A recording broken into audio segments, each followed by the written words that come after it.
All right, Heather, I want to get a little bit of background on you and how you came into the climate arena, because you don't come from the science background, correct?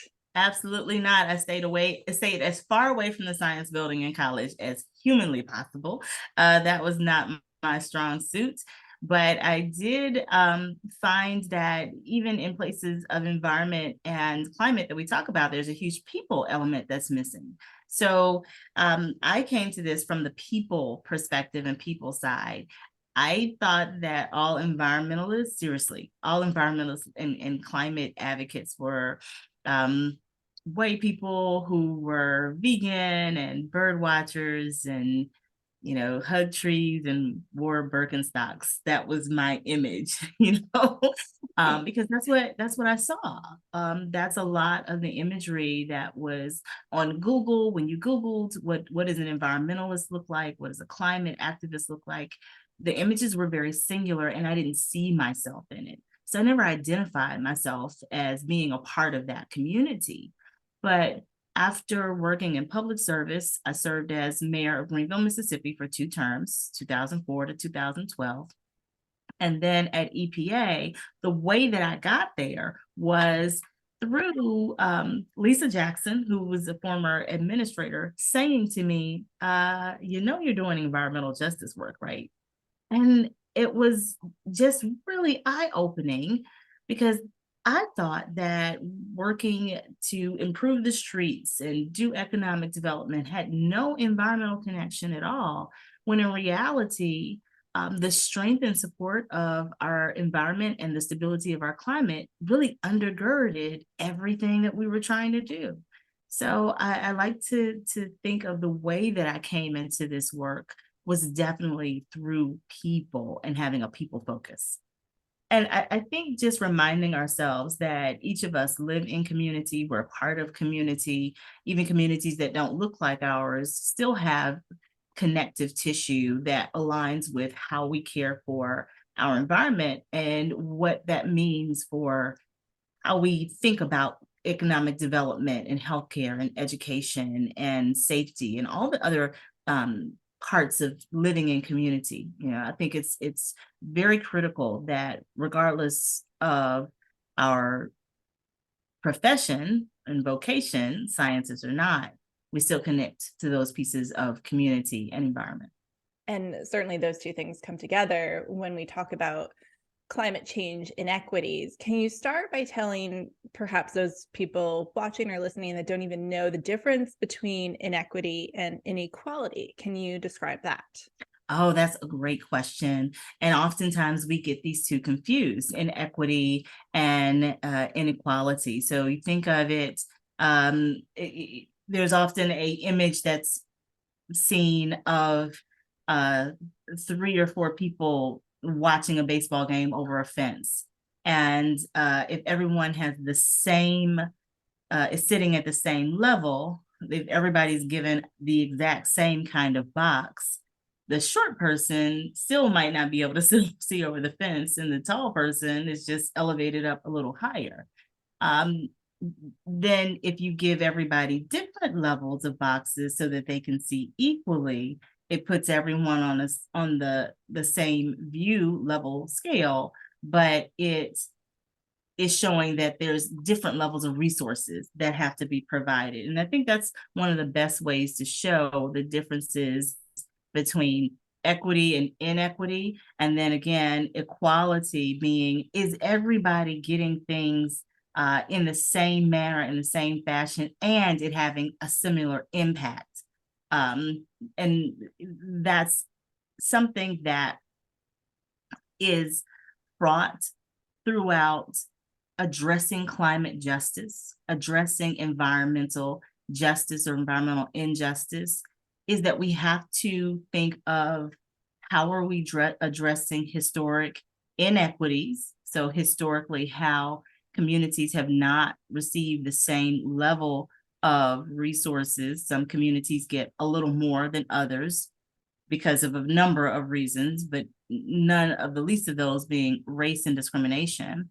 And then how can we ensure equality moving forward so that as we look to the innovation of climate change and we look to the new science and technologies that are coming out, we assure that all communities are receiving the information and resources equally. What are some historic systemic practices that are in place making climate change inequitable right now?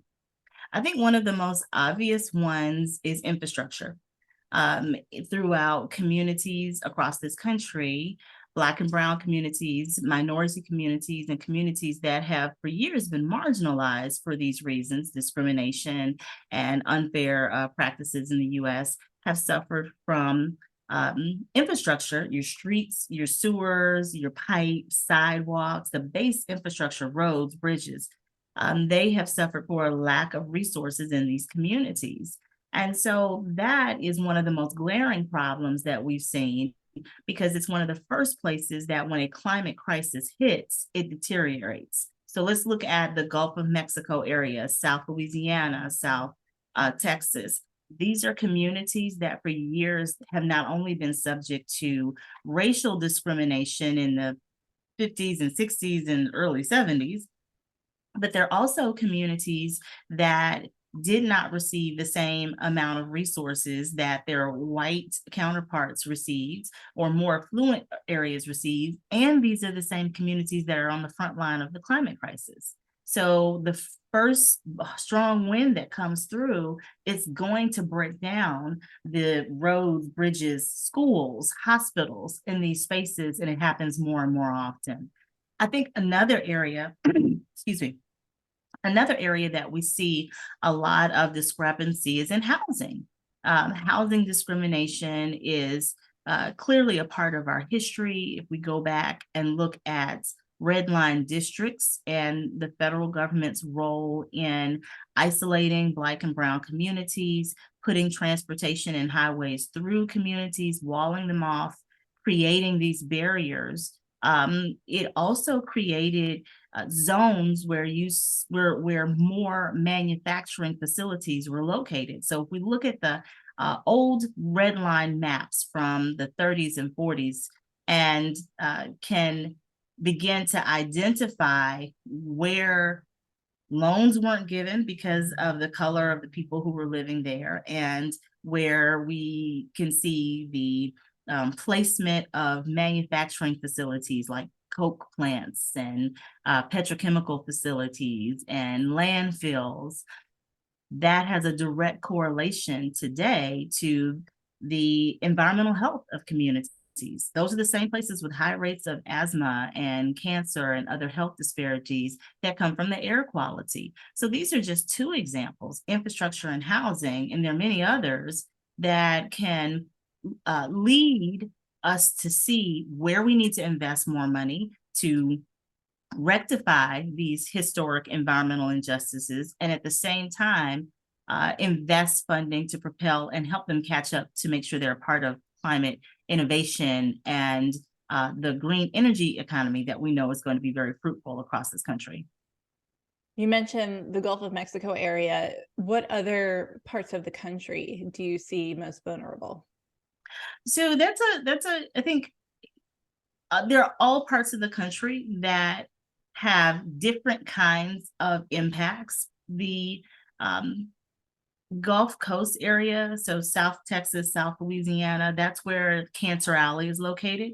Cancer Alley is a stretch of corridor that is full of oil and gas operation, petrochemical facilities. And if you've ever been to like Baton Rouge and St. James Parish and St. John Parish, Louisiana, when you drive in, you can just see all of these facilities on both sides of the roads and people's houses in between there.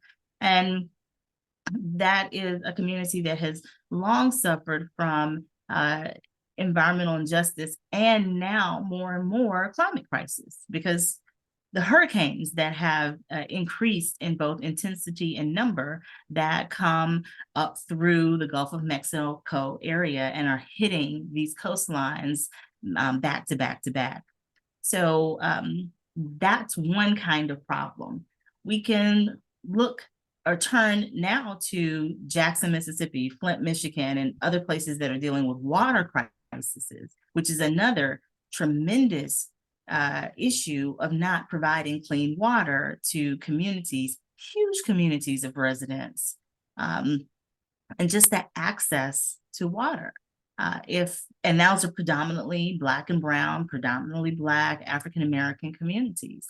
I think if we turn and look out west into some of our indigenous communities, we can identify not only wildfires that have really exasperated over the past few years and are destroying a lot of property in the space, but drought and the significant impact that that has to crops and food supply, as well as water supply. And so, we could go all around the country and pull out, here are significant environmental and climate impacts that are happening everywhere, but they're happening to vulnerable populations, so marginalized and then minority communities. They're happening to them in a more extreme fashion and faster.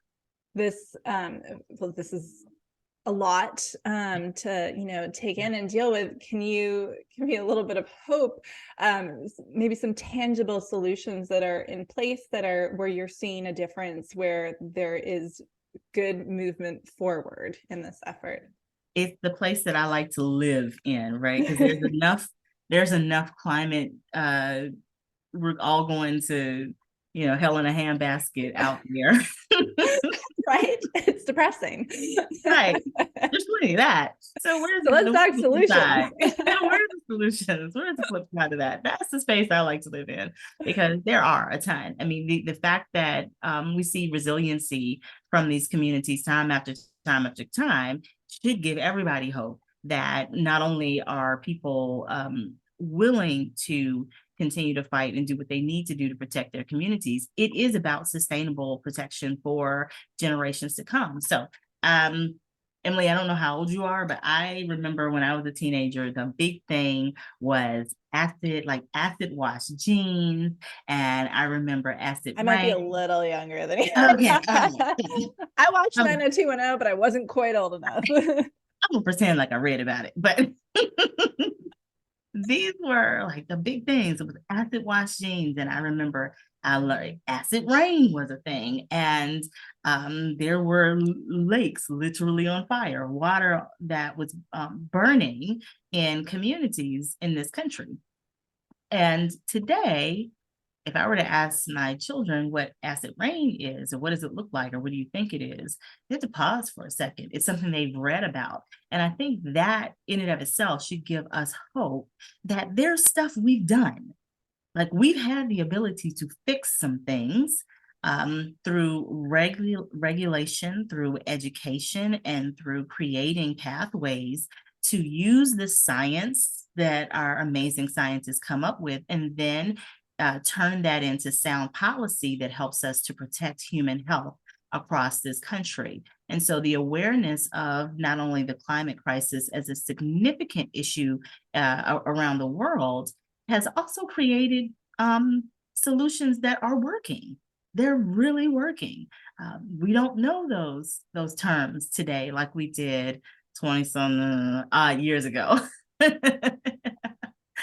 And when you take a look at all of the different opportunities and innovation that's out there, I mean, the future for electrification, it's not just fascinating to see all of the companies that are coming up with different cars and what they can do, and how sort of futuristic and cool it can be. It also makes a lot of money. These are job generators. It's a new job field to now be able to work on EV vehicles. The number of venture capitalists that are investing in climate innovation is huge. And these are places where you don't even have to go and try to get a new degree, because remember, I don't do science. I'm not trying to go back to school and get a science anything. I am grateful for those scientists who are doing that. But, there's roles out here for people who are teachers and who are psychiatrists and psychologists, the accountants that are going to be necessary to help put businesses into play. Every place there's a new clean energy, uh, a new clean energy project that's located in a community. Think of the number of hotels, restaurants, EV filling stations that will be necessary to match that. So there are a number of different opportunities that are out here that make this a absolutely phenomenal new industry and really a transformative time to create both wealth and improve health throughout our nation's local cities and towns. You have a book coming out, I correct? do, Can you tell me about it?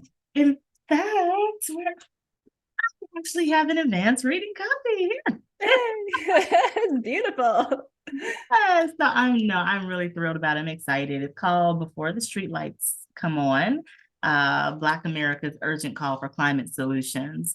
And it is a book that talks about not only the experiences and how Black Americans have felt climate change, but also how it impacts every facet of our life. And if we look to some of these stories and look to some of the solutions that we do every day, we can see intersections and really lead in some spaces. So in the book, I talk about how climate change intersects with police brutality, for example. That was one of the hardest chapters to write, because I wrote it during the time that our country was dealing with the crisis of George Floyd and Ahmaud Arbery. And as the mother of two boys, two Black sons, it was a pivotal moment of awareness. But it also made me think of how climate change is a part of that, how heat, exasperation of heat in communities of color create places where people get more agitated. Like when it's hot, people are more likely to be upset. And let's add to that places that have a lot of concrete, so sometimes housing developments, a lot of sidewalk, no green spaces, they are definitely warmer. So the place where George Floyd died, that concrete and asphalt was about 10 degrees hotter than the neighboring community that had green spaces. So these are elements that impact not only how we experience this, but we can identify solutions to also lower the temperature, but decrease the amount of violence and improve public safety in communities. So that's like some of the types of things that I talk about. And I really love the fact that in each section, I called it Before the Streetlights Come On, because that's like the time you had to get in the house. Yeah. You know what you got to do before the streetlights come on. And that's where we are with the climate crisis. There's certain things we need to do now before those streetlights come on. So each section has a Before the Streetlights Come On action list of to-do. So it comes out April 18th. Okay. Right in time for Earth Day. Great. Perfect. I can't wait to read it. That sounds amazing. Absolutely. You can find it at your local bookstore, Amazon, Barnes & Noble, or just go to heathermcteertoney.com. Perfect. Awesome. I think that's all I have, unless you have anything else you want to add. I'm grateful that we're having this conversation and really urge people to normalize it. Talk about climate and environment. Don't be like me thinking that the only environmentalists were white people. Like, see yourselves and talk and be a part of the conversation, because all of us are environmentalists, whether we know it or not. We're here and we're sharing the same planet. So all of us are in this together.